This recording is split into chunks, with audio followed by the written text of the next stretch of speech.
Well, hello everyone, and welcome to our November session of How to Heal Our Divides. We see people still coming in, so we've got a great crowd today.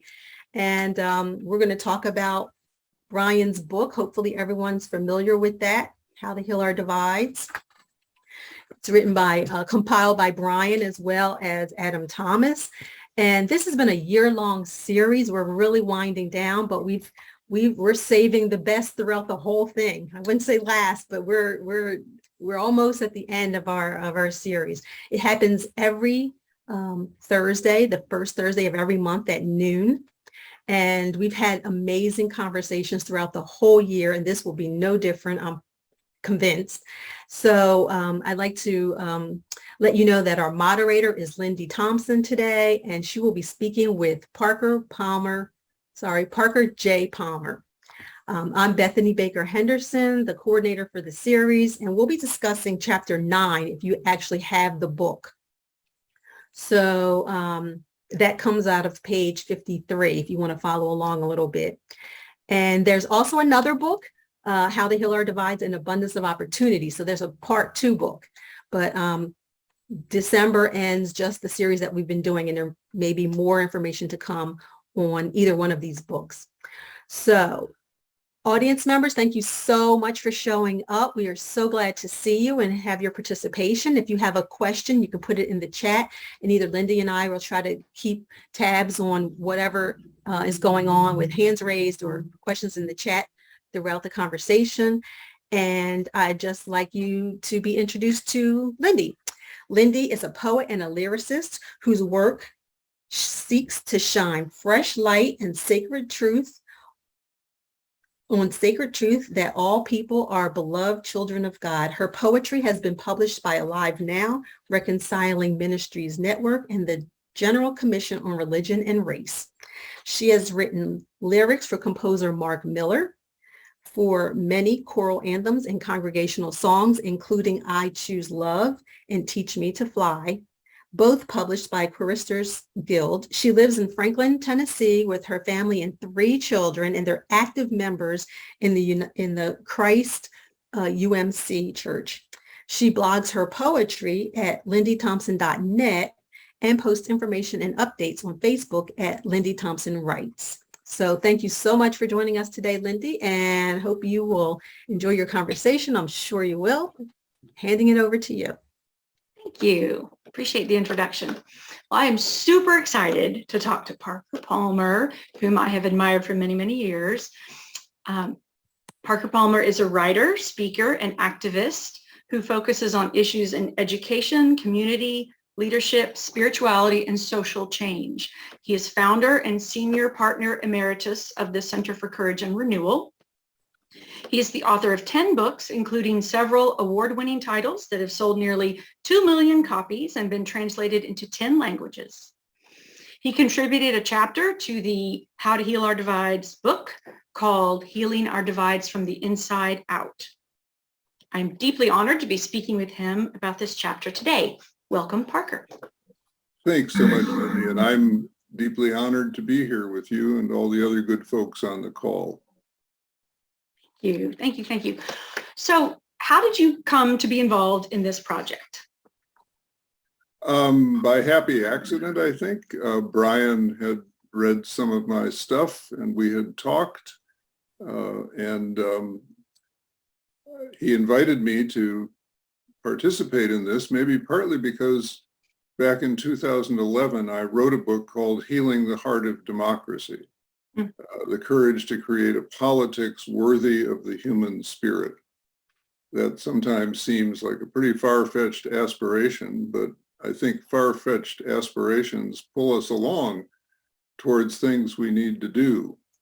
And if I look behind that book, that 2011 book, and this current series, and go way back in my life, when I left graduate school in Berkeley at the end of the 1960s, where I had been preparing for what I thought was going to be an academic career, things were happening in this country, including yet another inflection point of racial crisis, the war in Vietnam. The cities were on fire because of cries for justice. And I felt very strongly that the work I wanted to do was not in the academy, but on the streets of the city. So I became a community organizer in Washington, D.C., where I worked for 5 years on issues of racial justice, especially addressing redlining and blockbusting that were just destroying every community for everyone all around the DC area. So I cut my eye teeth on face-to-face engagement with the issues that are very much laced through the book that Brian edited. And by strange coincidence, just in this morning's mail, and I'll stop here because I'm 83 and I don't want to go too far down the road of memory. That's a long, long road. But in today's mail, somebody sent me a copy of this 1981 book that I wrote called The Company of Strangers, Christians and the Renewal of America's Public Life, which was a reflection on my experience as a community organizer in the DC area. So this goes way back for me, and until I draw my last breath, I want to stay engaged with it as long as I possibly can. Oh yeah, that's awesome. When you were asked to contribute, were you given just a wide berth of what would you like to say about the topic of how to heal our divides, or were you given any kind of specific direction? Were you just... No, Brian, like any good editor, and he's a very good editor, said, write what calls to you, and I did. And part of what I wrote about has to do with my lifelong commitment to what I call putting wheels on ideas. Mm-hmm. I mean, it seems to me that if you've got a good idea that's somehow socially relevant or personally relevant, it's great to just put it on paper. But if you can go ahead and put wheels on it, by which I mean creating vehicles around that idea that other people can use to ride to destinations of their own choosing, mm-hmm. not destinations that I dictate, but destinations that call to them in their lives, then that's something well worth doing. And so 25 years ago, I founded a nonprofit organization called the Center for Courage and Renewal that offers retreats and other programs that attempt to put wheels on these ideas. And I think I wrote about some of that in my chapter mm-hmm. for Brian's book. So if folks, I'm very glad for folks who get interested in what I've put on the printed page, but if you're interested in what this looks like in action, visit the Center for Courage and Renewal, which like all organizations has a website. So yes, an excellent one. I checked it out. You're not real these days if you don't have a website, right? That's in the chapter, you state the pathologies of our social systems are in part projections of our personal pathologies. I was fascinated by that phrase. Can you say more about that? Sure. I'm a big believer in the same kind of thing that Thomas Merton believed in, Merton being one of my great mentors. The same thing that Vincent Harding believed in, another of my great mentors in social change, that Václav Havel in Czechoslovakia believed in, that Nelson Mandela in South Africa believed in. And what I believe in, along with all those great human beings, is that our inner and outer lives are constantly co-creating each other. Every day, at every moment, we are making choices about the stuff that's going on inside of us and asking ourselves, what part of this, if any, should I put out into the world around me, right? And once we do that, put it out there, the world gives us feedback. Sometimes we get applauded, sometimes we get booed, sometimes we get loved, sometimes we get hated. And we have more inner life decisions to make about how we process that feedback, how we hold those responses. So in this manner, we are constantly giving form to the external world by making choices about what we put out there. If I put anger out there, if I put hatred out there, this becomes a self-fulfilling prophecy. The world, or at least my small part of it, becomes more angry and more hateful. It's just common sense, seems to me. And whatever the world throws back at me, if it's more anger and hate, that's likely to amp up my own anger and hate until a human being gets to the point that they can't stand that anymore, and they either flame out or, or figure out that they need to be transformed, which is a hard road for most of us. Or we reflect again and say, maybe I ought to try putting out into the world some of the inner values, qualities, beliefs, desires that would become self-fulfilling prophecies of another sort, that would help move us at least a little toward the beloved community. And so the retreat work we do at the Center for Courage and Renewal is always around that inner-outer exchange, and all that comes to bear, no matter who you are. We do a lot of work with public school teachers, with professors in higher education, with healthcare professionals, with nonprofit leaders, and with people whose important roles in life are being mothers and grandmothers and citizens who take that role seriously.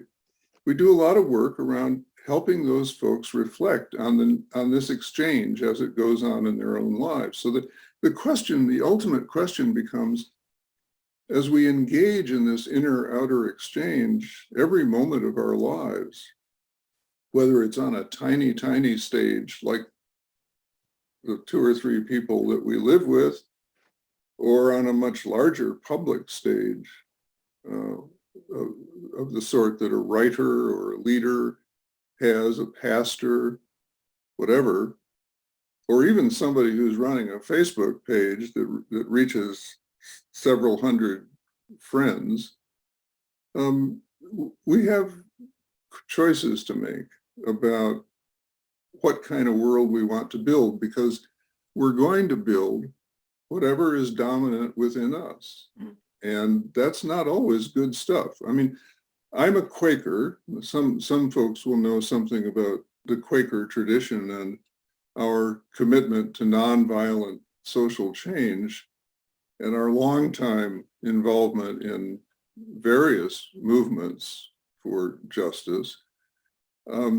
We believe that every human being has that of God in them, which also sometimes gets worded as an inner teacher, a voice of inner truth.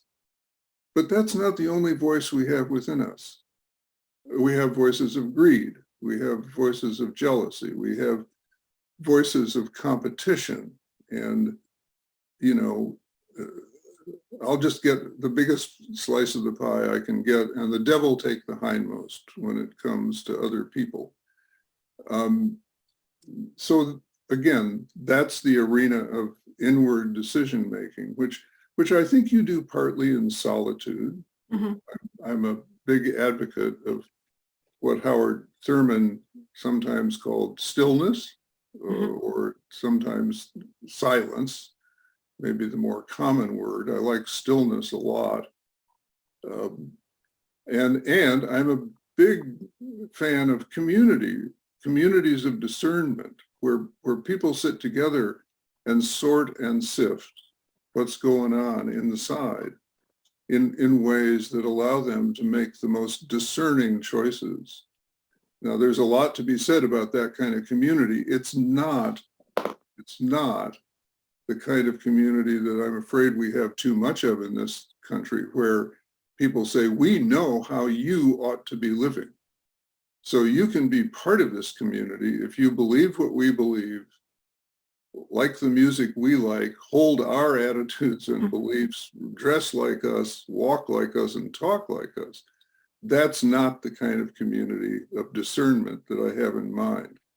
That's like your stage 3, where you said like a gated community. I Yes. made visual aids. That's very I have good. because this is the Mobius strip, which is stage 4, and I made 2 identical things and then turned it, just like you said. Yeah. And so that would be what you just referenced, would be like the gated community idea, right? Yeah, exactly. So get inside there, create this bubble which says you're all right all the time and everyone else is wrong. Shut the door and lock it so that nobody else can get in to challenge your beliefs. That's what some communities look like. Right. And they happen, I have to say, they happen all across the political spectrum. Right. And the religious spectrum. Well, I think people want to be comfortable, but any community in which you are other than maybe your family, any community in which you are 100% comfortable and unchallenged is not the work you're talking about. No, and it's not a growthful place, is it? Right. I would never have grown a millimeter in my life if I hadn't been challenged around some of my core beliefs. Mm-hmm. And so I simply don't recognize that, as a form of community. And as a person who believes that there is that of God in every person, I also have a sense of this mystery called God. And I think there's a part of that mystery that wants us to feel at home and assured, that we are loved. Mm-hmm. And there's another part of that mystery that wants us to feel divine discontent all Sure. the time. It's like if nothing is stirring in me about, how I might take a step toward love, truth, and justice, these big tasks that we have been given, if there's nothing stirring in me about that, I'm not looking around and saying, well, by those standards, that's not right, and that's not right, and this is not right. Now, here's some things that are right that I can ally myself with, but we need to work on the stuff that's not right. So I think, sometimes people hold images of God that are way too domestic, as if God were a comforting household pet. This is not, has nothing to do with the God that I know. I understand what you're saying. One of the, oddly, a question I did not write down to ask you, but I want to ask you anyway. When I read your chapter, and I read it several times, and I feel like I understand, get it, and believe it. And then I think to myself, but how to get that message to the people who really need to hear it, or maybe the people who are in power, who are making things difficult for so many other people, or, I feel like, of course, always everyone has work to do. I have tons of work to do, but I feel like I'm receptive to that. I'm like, oh, okay, part of why I wanted to interview you. But what's the step between that and getting it to the people who need to hear it, who would be, I would think, the most resistant? So what do you do in that in between? Mm-hmm. Well, it's a big question, isn't it? It's huge. It's one of the big questions. Let me try to, there's so much I'd like to say about that we don't have time for here, but I want to say a few things that may speak to somebody. At least they help me keep putting one foot in front of the other. I don't know of any social movement, any movement for social change that did not happen one small step at a time. And so the whole American impatience with a great leap forward, either that or we feel like it's not worth our time and energy, is self-defeating nonsense. I mean, I've tried to be a student of the Black liberation movement in this country, which began the day the first ship full of enslaved human beings came to these shores, way before this country was formally founded. I went with John Lewis on his, I think it was the 46th anniversary of Bloody Sunday. I went on the 3-day civil rights pilgrimage that John Lewis led back in, I think, 2011, along with a whole lot of people from Capitol Hill. And those 3 days reminded me powerfully, as we stopped at church after church, heard story after story from multiple generations of participants in the civil rights movement. We sang the songs, we saw the sights. And on the Sunday, the third and final day of the pilgrimage, we marched together behind John Lewis, at then 83, I think, on the same march that he had led when he was 24 years old and gotten brutalized by the state police. I was reminded of the generation after generation after generation, small church after small church after small church, prayer meeting after hymn, after reading, after sermon, that went into the making of this movement. And I was, you know, is there something called the fierce urgency of now? Absolutely. But the same people who taught me that notion, that important perspective, also talk to me constantly about the importance of the ancestors in bringing them to where they are today and the desire to take a next step that is in the spirit of the ancestors and energized by the ancestors. And, you know, if you're a white, male, reasonably well-off person in this society, you're, you know, the kind of person the country's society is made for. These are radical ideas, you know, that I was never raised with, but they make humongous sense to me. And they've been in many ways, you know, salvific for me in my work as an advocate of social change, my activist work. So small steps and the realization that you have to hold the paradox between the fierce urgency of now and the necessity of taking small steps, because that's how every movement for change has gotten to where it is, with in the face of many setbacks. That's one thing.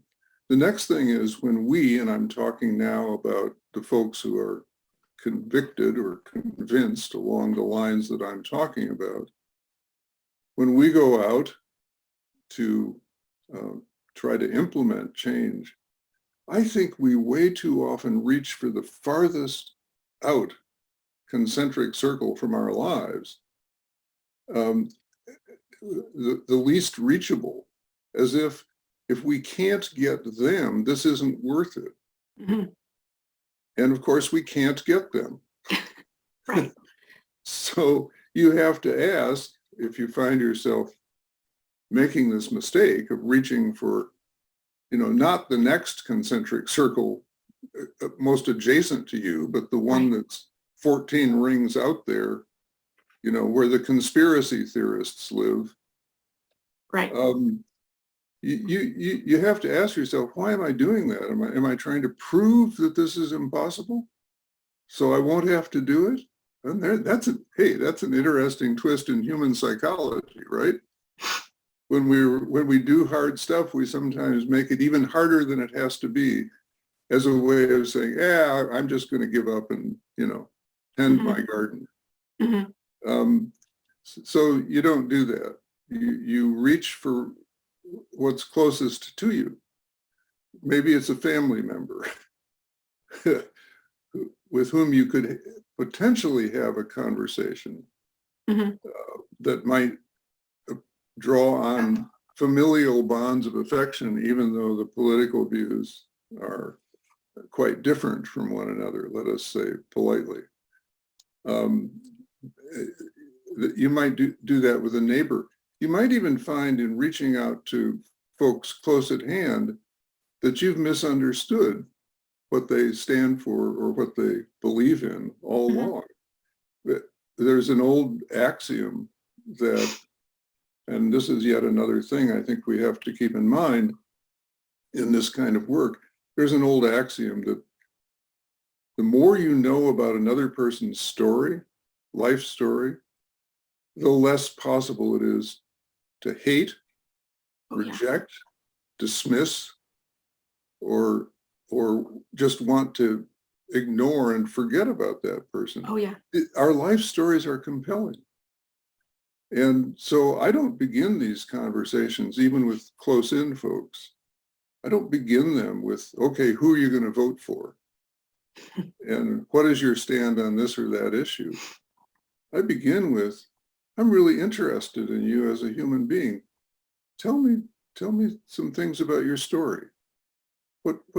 What brought you to where you are today and to how you see the world? And sometimes a miracle happens. They've never been asked to tell their story before. You know, Mhm. there are millions of people on the earth who've never been asked to tell their story. So when Wow. they're asked, not only do they feel honored, we Mhm. all feels like, wow, somebody's interested in me, somebody sees me, but they sometimes start recovering pieces of their own story that they'd forgotten about, and that sort of shift something for them. Mhm. I have some personal anecdotes like along those lines, but it'll take too long to tell. So let me say one more thing about this Please. question of reaching, of trying to reach into lives that seem unavailable. Mhm. But we need to understand some lives are unavailable, Yes. right?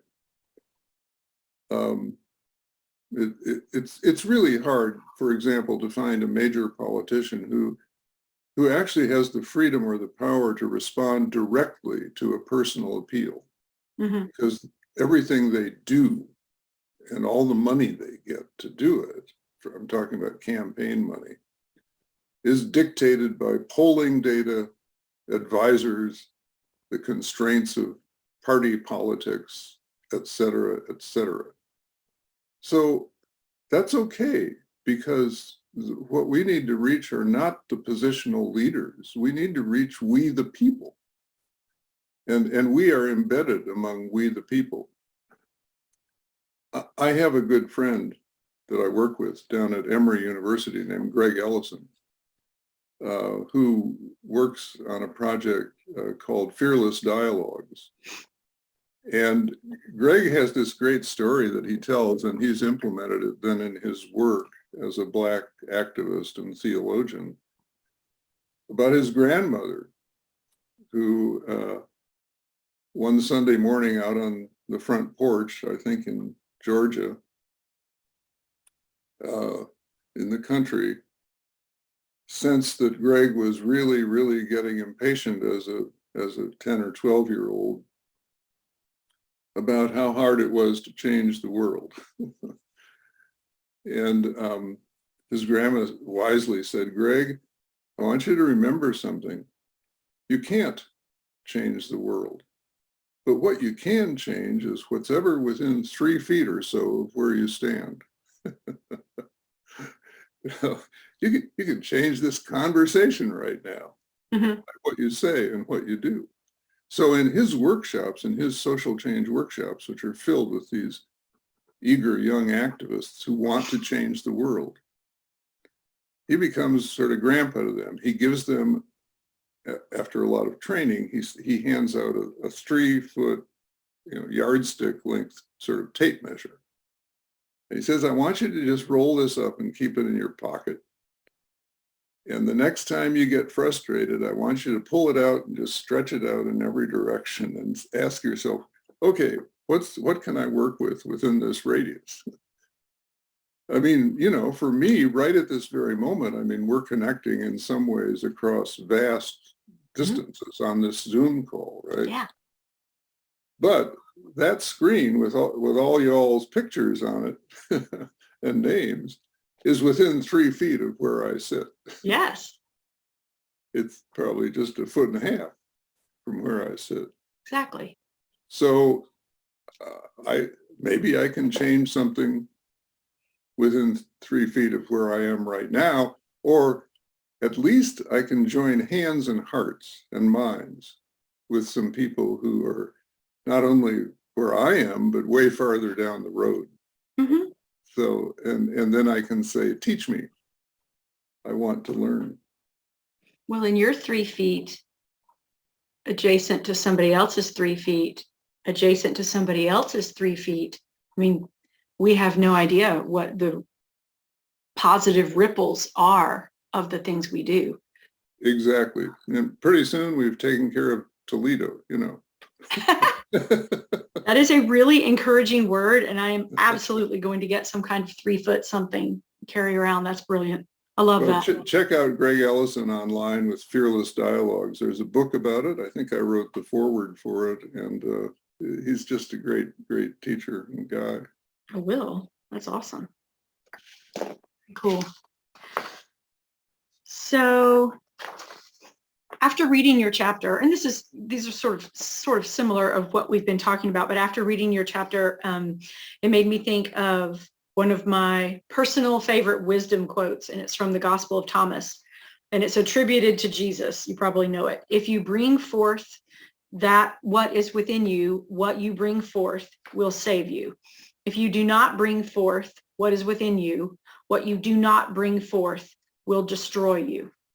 I wondered if you could comment on that a bit. Yeah, I've always found that a very meaningful quote.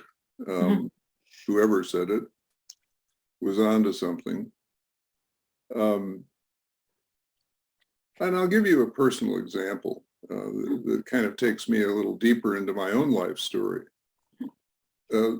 Folks who've read it, maybe 1 or 2 of my books have perhaps read about the fact that 3 times in my adult life, I took a deep plunge into clinical depression of a very serious sort. And I think it's not unreasonable to say that it was partly related to trying to, my effort over long years to try to carry, some of the stuff we're talking about here today. I mean, I've sometimes felt, and you'll forgive me for the loose language here because I'm talking about my own mental illness, depression. Sure. I've sometimes felt that the people who get depressed in a world like ours, they're not the crazy people. Crazy people are the ones who don't get depressed. I get that. So, I mean, this is a pretty depressing world. And there's a certain rationality in saying, I just don't like any of this, and I'd just like to get off the planet for a while. Absolutely. Or maybe longer, right? Mm-hmm. So I, after my first depression, it took me about 10 years, and I think this is an important note, to integrate that so fully into my own experience that I could speak and write about it without fear and without shame. I mean, it's part of the human condition. What's the big deal? A person can write about their journey with cancer. Person can write about their journey with racism. Person can write about all kinds of struggles. Why not about depression and those days when you thought it would be better to just end it all? And why not understand that as a potential gift to other people? Because folks suffer so massively from this. So many people either have it or they live with folks who have it. So I started writing about it. What I didn't realize was how bringing this truth forth from within me would help heal me, right? And I think that's the Gospel of Thomas quote pretty close. It would destroy me to, at some spiritual level, deep spiritual level, to try to hide away that powerful, life-denying experience of depression, which I, managed to endure and come out on the other side, not only alive, but I think more thriving than I was before. So why would I want to hide that away as if I were afraid of acknowledging who I am? So, the key with something like that, I think, is to get to the point where you're able to say, here are my gifts, and here are my strengths, and here are my successes. Here are my failures. Here are my potholes. Here is where I darn near fell into the darkness. And I am all of the above. What you see is what you get. To me, that is the most comfortable possible way to live on the face of the earth. I've always felt that among the basic human needs are these two. We want to feel at home in our own skin.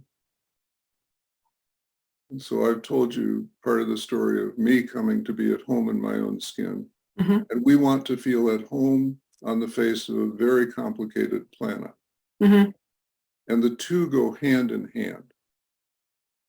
And I'll just say one more word about that.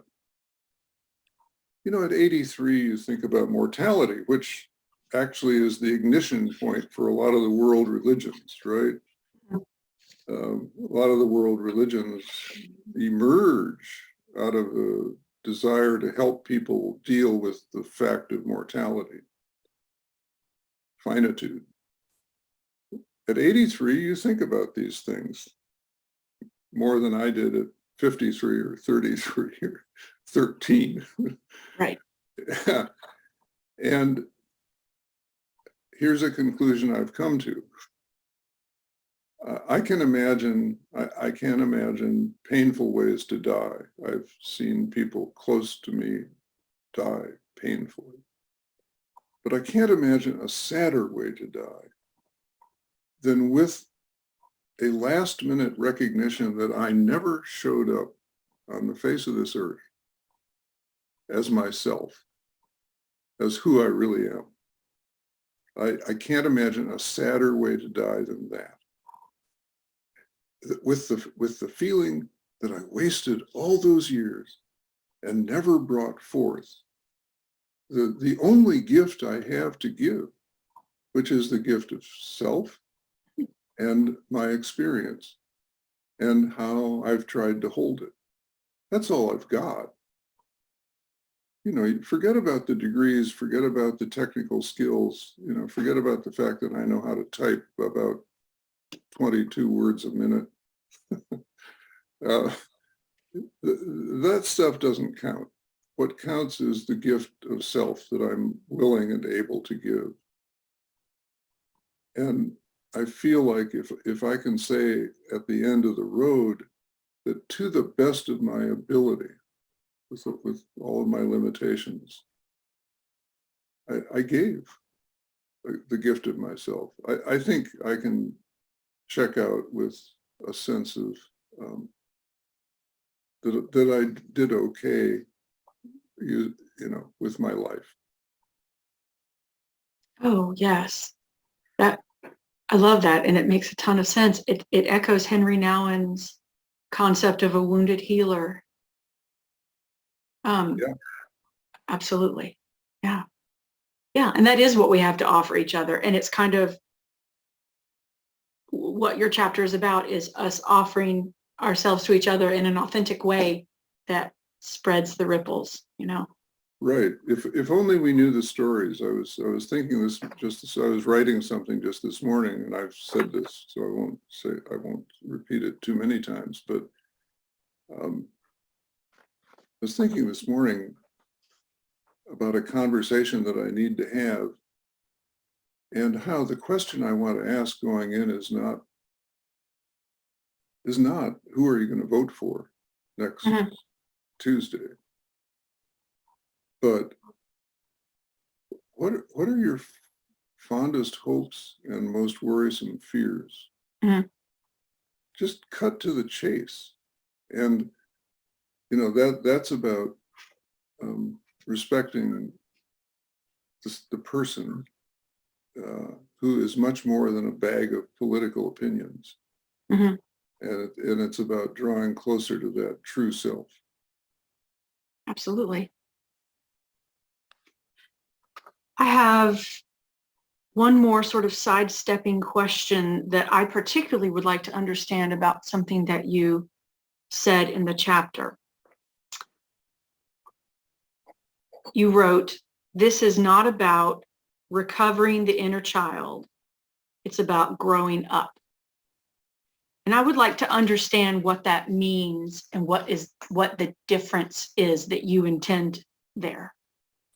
Well, forgive the caricature, and perhaps I haven't read the right people, but some of the literature I've seen about the recovery of the inner child, I understand the intent of it, I understand the good intent, but it just strikes me as a little too much for my tastes on the side of let's just have fun, let's learn to play again. I love children. I absolutely love children. I love their original spirit. And if that's what's being recommended, then, let's go for beginner's mind, as the Buddhists say. That's a very valuable thing as right alongside our training and our skill sets. Let's go for beginner's mind so that we face every question anew when it comes again. But the world needs grown-ups. 100%. The world needs people who can hold complexity. The world needs people who understand that wholeness has nothing to do with perfection. Wholeness is about embracing your woundedness, your brokenness, and integrating integrating it into your total sense of self, so that you're not, walking around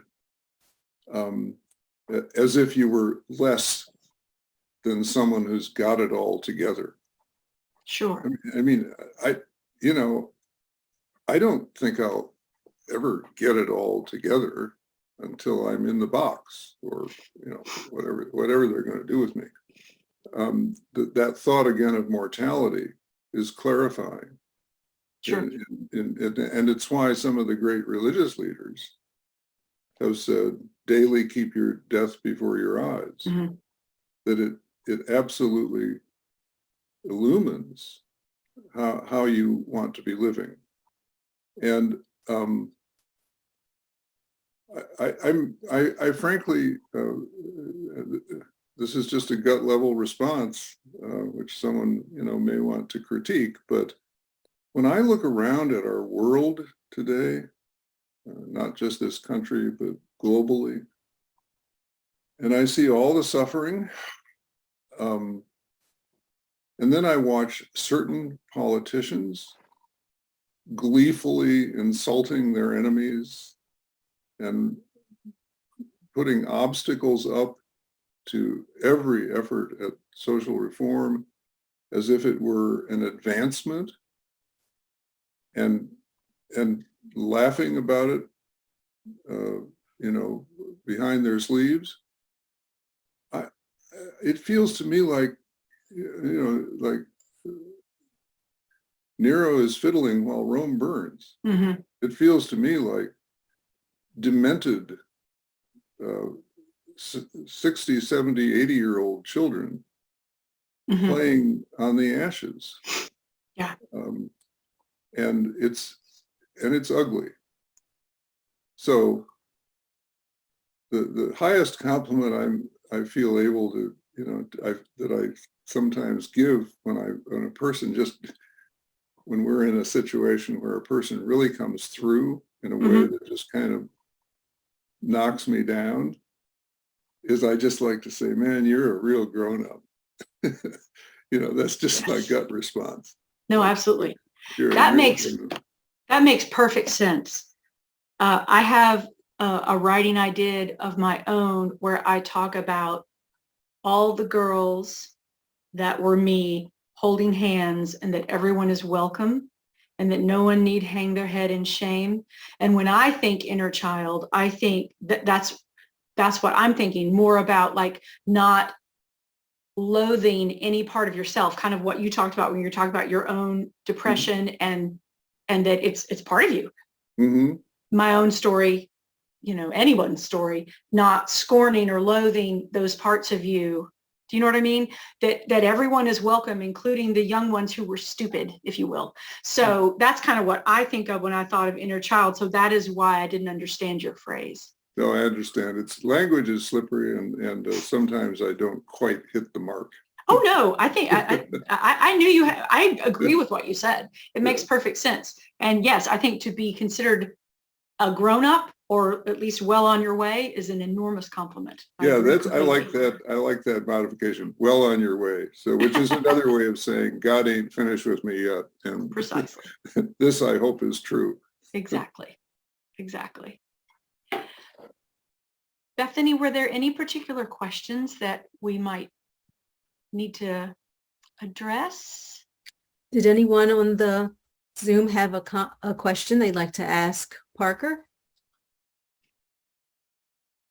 While you might be typing, I'll just ask, some of what you said kind of refers to this idea of othering.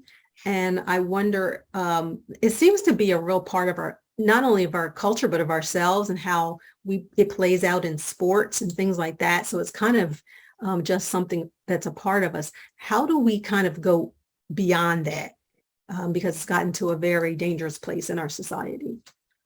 Well, I'm going to go back, Bethany, to that early conversation we had here about the relation of the inner and outer life. And one of my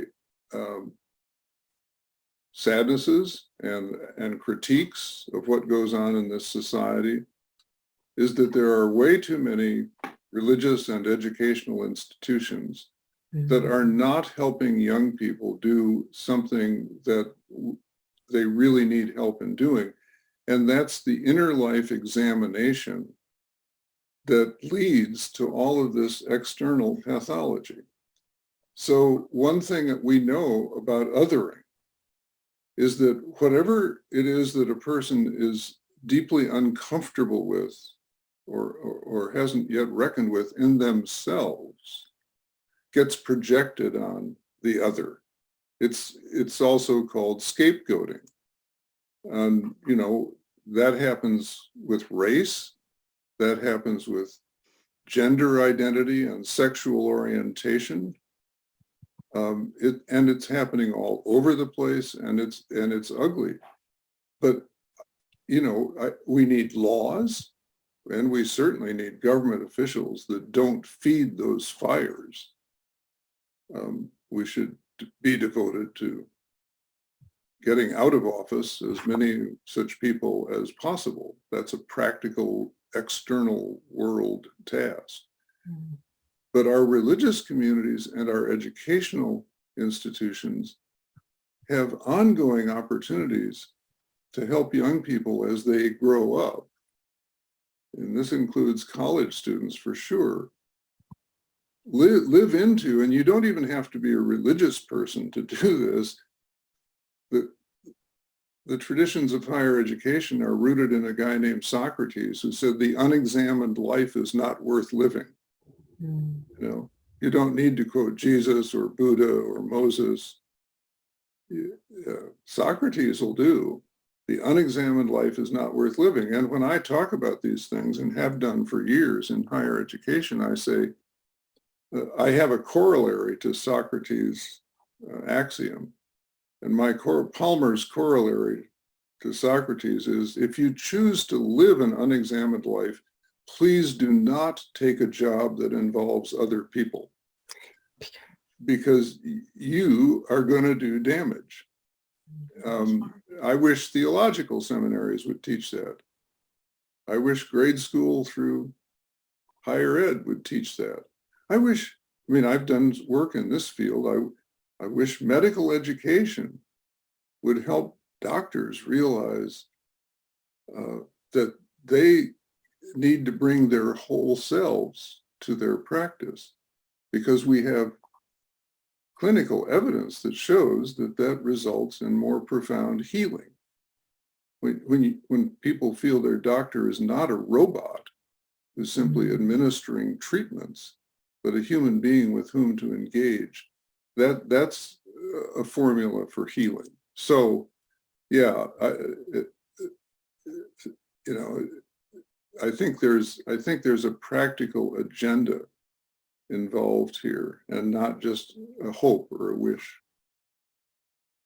Thank you for that. And I think you also spoke to Anna's question about the spiritual dimension of that topic. So thank you so much for that. And Patricia has a question. Thank you. Much of what you have said, Dr. Palmer, reminds me of the need for individuals to realize the authentic self. And that will get us to a point where we are more receptive to others in their authentic selves. I am really a little bit concerned about how we get there, because our culture normalizes responding to the external, and we don't place a lot of emphasis on the internal or the interior life. So I wonder, how do we get to a place where individuals recognize the necessity of self-examination? Mm-hmm. Right. And that's a wonderful question, a very powerful observation. And I'll just say this, Patricia, is it? Yes. Yes. Patricia, thank you.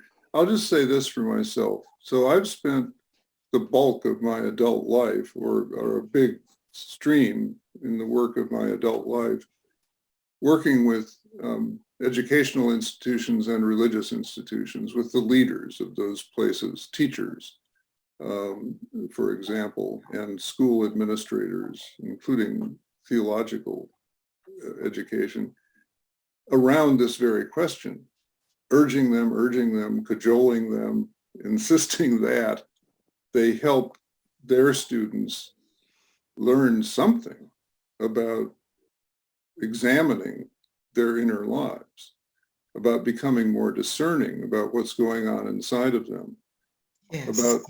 About we need schools, we need religious institutions that understand that just because you have a certain skill set doesn't mean that you're going to be administering that skill set in a life-giving way. If you have no idea of your inner drivers, your fears, your compulsions, and how that's working itself out. I mean, the ecological crisis is a huge example. The ecological crisis is the result, among other things, of a billion acts over time by a Western culture that was afraid of nature, that wanted to subdue nature, and that created a vast machinery for that, to that end, for that purpose, which has ended up destroying nature. I mean, the only good news on that front, maybe there's marginal good news about people awakening to this because the floods are wiping out communities and the fires are burning them down and so forth and so on, and it's having economic impacts, and they will be even worse in the future. But the only ultimately good news is that nature will win this battle in the long run. You know, a lot of scientists have said, yeah, if we manage to wipe ourselves out with nuclear weapons, it won't be long before the weeds and the insects will just take over. And, you know, there aren't many human beings who would regard that as good news, but you got to take what you can get these days. And so with a kind of wry, ironic comment like that, I just want to say, let's not go there because we don't have to. And if we had a better understanding of that inner that thing in us that fears nature, Yes. that wants to subdue the world rather than collaborate with the world. And of course, that gets translated into we want to subdue each other rather than collaborating with each other. Yes. So huge educational agenda, huge religious agenda. And I'll confess in this gathering of, I know, devoted religious folk, many of us involved in church communities of one sort or another, that it saddens me sometimes to see the extent to which religion gets externalized. Yes. Religion itself gets externalized as a set of thou shalts and thou shalt not, rather than as a matrix for inner examination of around the question of how is God working in your life? You know, and all of the ways you might follow that out. And I will say one more thing, to be honest. I've done a lot of study over the years since I became a community organizer at age 29. I've done a lot of study of the great movements for social change. The Black Liberation Movement, the movement for liberation in Latin movements in Latin America, the Velvet Revolution in Czechoslovakia, South Africa, et cetera, et cetera. And one of the things that I see in every one of those movements is the first work that they do is inner life work. I mean, the classic example is that's what Nelson Mandela did during 27 years of imprisonment on Robben Island. Yes. And he knew that it would pay off when he got back into the world, and it did. Yes. You know, big time.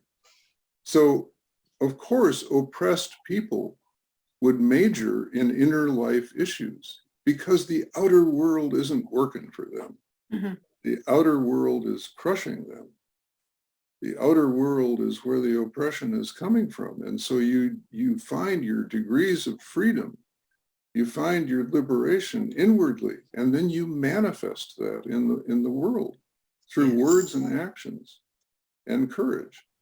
And you understand that you don't want to die without having showed up fully as yourself, because you know yourself is loved and treasured and whole, no matter what anybody says. And you know, that's a deeply inward conclusion that anybody who steps out of the mainstream, anybody who swims upstream, anybody who cuts against the grain has to come to in their own way. And it takes the support of other people. Mm-hmm. I want to add one footnote to that, which is sometimes people say, well, Parker, you know, this is all great stuff, but you're preaching to the choir. I don't believe in that notion that it's worthless preaching to the choir, because here's the fact about the choir. The choir is isolated people all around the planet who think they're the only ones that are holding these visions and struggling with these obstacles. Talking to each other is the way movements have reassured people that's not true. You're not alone. You're part of a community. You're part of a process of change. And I'll conclude with, I know we're at the end of our time, and just say one more thing. The other day I listened to a wonderful interview with a woman whose last name is Eiffel. I'm not sure of her first name, Cheryl maybe. She was just stepping down after 10 years with a legal, with a justice movement, perhaps NAACP. I wish I could recall. I should have looked it up. But anyway, the interviewer asked her, what keeps you in the game? You know, what keeps you in the work? What keeps you on track with this mission of racial justice? And this woman, who is Black, said, I've read a lot of Black history, and I've never read a single episode in that history which concludes with the words, and then we gave up. Well, I believe that that's the way all of this history needs to be written. We are not going to conclude with the words, and then we gave up. So thanks very much for this time together. This has been wonderful. I'm dying to interject one more question because it was one in the chat. So I'm going to just throw it out there and we can be quick. It Sure. says, can you speak about the spiritual dimension of this? There seems to be a lot of what I can do rather than what the Spirit can do through me. So I was interested in what you would say about that. Well, I would never say that anything I can do that is responsive to the call of love, truth, and justice is being done without the assistance of the Spirit. Absolutely. But I don't want to mystify this either, but by saying the Spirit can work alone. I have a deep belief that these hands are the hands of the Spirit, your hands are the hands of the Spirit, this heart, this mind, this body, this life, this intentionality, this energy are all animated by the Spirit. And so I can't see the distinction between the two. Mm-hmm. So whatever I've said along the lines of I need to do this, I need to do that, always assumes that it's the work of the Spirit to the best of my knowledge. I also have to be careful about making that claim, because there's the Spirit and there are spirits, and we come back to discernment again about what is it that's really animating me. And I need community. I need community with brothers and sisters who will be honest with me to help make those discernments. That's also part of what we need in our religious communities and in our educational institutions. So thank you. Thank you so much for that. I know we don't want this time to end, and we are up at the clock. I don't want to ignore Ruth. Did you have a really quick question that you wanted to, a burning question? I'm glad to take them. I mean, I can get lunch later. We're not going to keep you from lunch. Did Ruth have a question? Yeah, thank you. Hi, Parker. You and I connected around 2008 as I tried to deal with Sean Hannity, and I appreciate your continued call for us to not be indeed divided and to do the inner work, and grateful for the invitation for any of us who want to be healers, whether doctors or whoever. What really, well, everything that you did today struck me, as do your books. But when you talked about that there's nothing sadder, there's no sadder way to die than to know that you wasted all the years without giving the gift of what you've got. I just keep thinking about David Cassidy, supposedly, according to his daughter, at the end of his life, he said, so much wasted time. And some of us have been on the battlefront and have the wounds to show it. And sometimes it's easier to be in the desert. Thank you also for the invitation and permission giving with depression. That's been a huge gift for me the past decade. So what, in your estimation, is it that, you know, when you said there's nothing sadder, I mean, I can highlight fear. That's why I don't use those gifts. And obviously it goes to the inner work, but what is your sense when you said there's nothing more sad than a life not spent? Why do you think we do that? Well, I'm Ruth. I have to smile. I mean, a little humor is always helpful to me in finding my way through it. I just want to say I'm so glad that the last question was a small one, right? So, you know, You're welcome. You're welcome. Thank you for receiving that so well. So why do we do that? Well, I think we're programmed. I'll just give the most surface answer that comes to me right now, but underneath it there's layer upon layer. We are programmed from a very young age to conclude that it is unsafe to show up in the world as who we are. Some people grow up sadly in homes where that's the message. Our brothers and sisters in the LGBTQ plus community have a lot of stories to tell about that. But if you grew up in a home, as I did, where it was not radically unsafe to be who I am, that's a lesson we quickly learn when we get to school. We quickly learn that to reveal certain parts of ourselves is to risk exclusion, is to risk bullying, cruel teasing, marginalizing, all of the things that no kid wants to go through. And so that continues on through school, and the higher you go with your education, the less focus there is on your inner life. I have memories in grade school.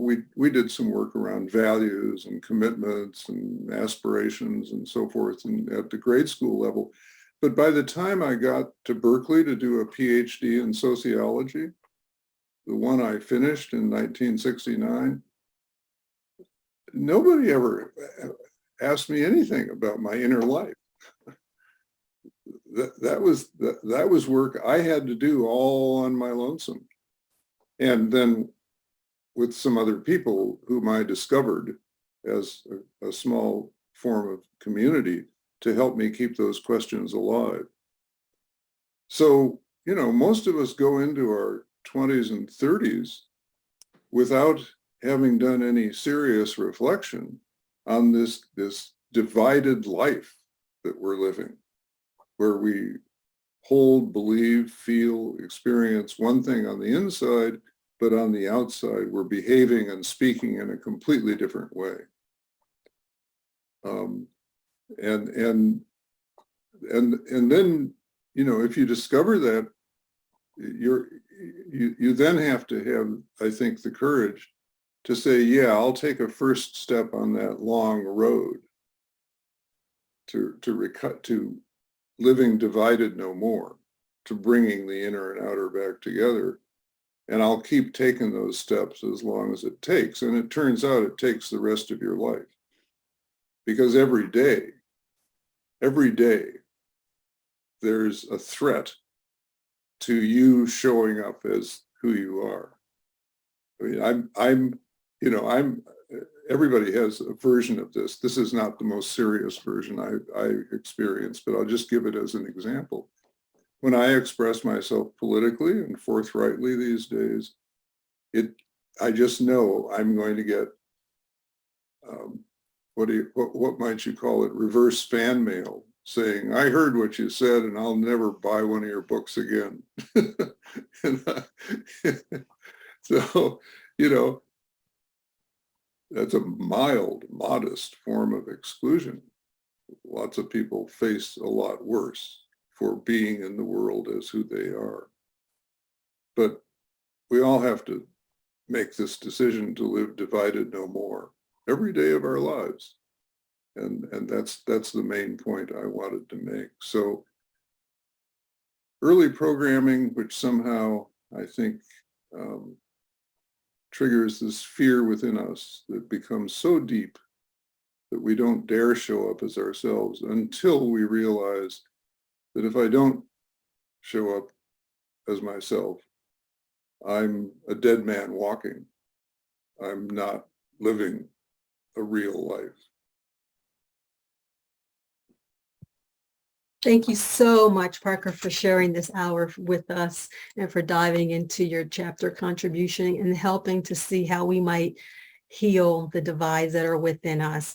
I know you all recognize, as Jay Smith mentioned in the chat, how powerful this conversation was.